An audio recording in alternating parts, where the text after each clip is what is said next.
บริษัทเบียร์เล้าจำกัดมอบเครื่องอุปโภคให้กับสถาบันเลือดแห่งชาติเนื่องในโอกาสวันเฉลิมฉลองวันผู้บริจาคเลือดโลกที่จะมาถึงนี้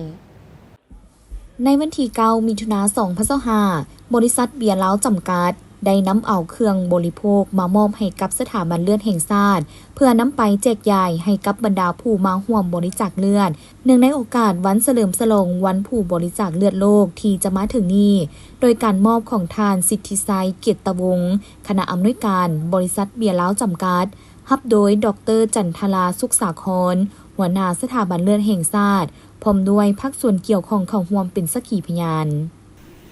สบายดีเนาะข้าพเจ้าชื่อจันทราสุขสาครเป็นหัวหน้าสถาบันเลือดแห่งชาติมื้อนี้ก็เป็นโอกาสหนึ่งที่มีความหมายเนื่องจากว่าทางบริษัทเบียร์ลาวนำพาโดยคณะนำขั้นสูงของบริษัทได้นำเครื่องอุปกรณ์จำนวนหนึ่งซึ่งเป็นเครื่องบำรุงให้แก่ผู้บริจาคเลือดเพื่อพวกเขาจะได้ประกอบส่วนเข้าใน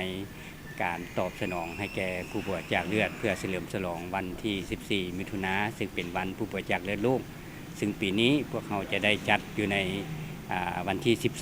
12เดือน6 ปี 2025อยู่ศูนย์การค้าลาวไอเทคซึ่งว่าจะเป็นการรับบริจาคเลือดแบบเปิดกว้างโดยได้เชิญเอาบรรดามวลชนทั่วนครหลวงเวียงจันทน์ได้เข้าร่วมรับบริจาคเลือดในมื้อนั้นซึ่งเห็นได้ความหมายความสำคัญดังกล่าวทางบริษัทเบียร์ลาวได้ตอบสนองเครื่องบำรุงให้แก่ผู้บริจาคเลือดเป็นต้นแม่น้ำดื่มขนมและก็เครื่องดื่มสำหรับผู้บริจาคเลือดเพื่อให้มีความสดชื่นขึ้นเนาะอันนี้ก็เป็นการประกอบส่วนอันหนึ่งของบริษัทเบียร์ลาวซึ่งได้ตอบสนองให้พวกเรามาทุกๆปีด้วยดีตลอดมาปีนี้ก็เป็นเพิ่นได้ตอบสนองเครื่องดื่มดังกล่าวเป็นมูลค่า120 ล้านกีบเนาะซึ่งว่าก็เป็นมูลค่าที่สูงสมควรเพื่อตอบสนองในแก่การปลุกระดมบริจาคเลือดฉะนั้นในนามสถาบันเลือดแห่งชาติพวกเราแสดงความขอบใจมายังการนำขั้นสูงของบริษัทเบียร์ลาวที่ได้ลิงเห็นในความหมายความสำคัญของเวียกงานปลุกระดมบริจาคเลือดเพื่อเฮ็ดให้มีเลือดตอบสนองแก่คนเจ็บขอให้บรรดาท่านในคณะนำก็คือพนักงาน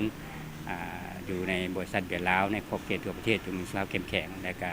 สำเร็จในหน้าที่การงานเนาะพวกเราตั้งเป้าว่าบ่ต่ำกว่า500 คนบริจาคเลือดในมื้อนั้นเนาะบ่ต่ำกว่า500 ถุงซึ่งว่าอาจจะมีคนไปร่วมหลายกว่า500ซึ่งว่าจะเป็นกระบวนการที่ฟดฟื้นสมควรเนื่องจากว่าวันที่14 มิถุนายนของทุกๆปีเป็นเหตุการณ์หนึ่งที่สำคัญของผู้บริจาคเลือดเพราะว่าเป็นวันผู้บริจาคเลือดโลกเนาะซึ่งได้ทั่วโลกได้ปฏิบัติในการเฉลิมฉลองและสปป.ลาวได้กำหนดเอาวันที่12 เดือน6เป็นวันเฉลิมฉลองอยู่ลาวไอเทคและในวันที่17 เดือน6จะเฉลิมฉลองอยู่แขวงจำปาสักซึ่งเป็นงานใหญ่นอกนั้นก็มีบรรดาแขวงต่างๆก็ได้เฉลิมฉลองเช่นเดียวกันดังนั้นขอเชิญชวนให้ประชาชนไปรับบริจาคเลือดในวันดังกล่าวเนาะสำหรับเครื่องที่นำมามอบในครั้งนี้ประกอบมีน้ำดื่ม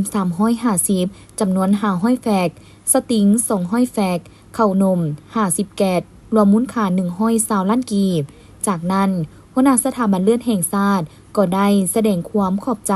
มายังบริษัทเบียร์ลาวที่ให้การสนับสนุนประกอบส่วนเข้าในเวียกงานบริจาคเลือดในครั้งนี้พร้อมทั้งมอบใบเกียรติคุณให้กับบริษัทดังกล่าวอีกด้วย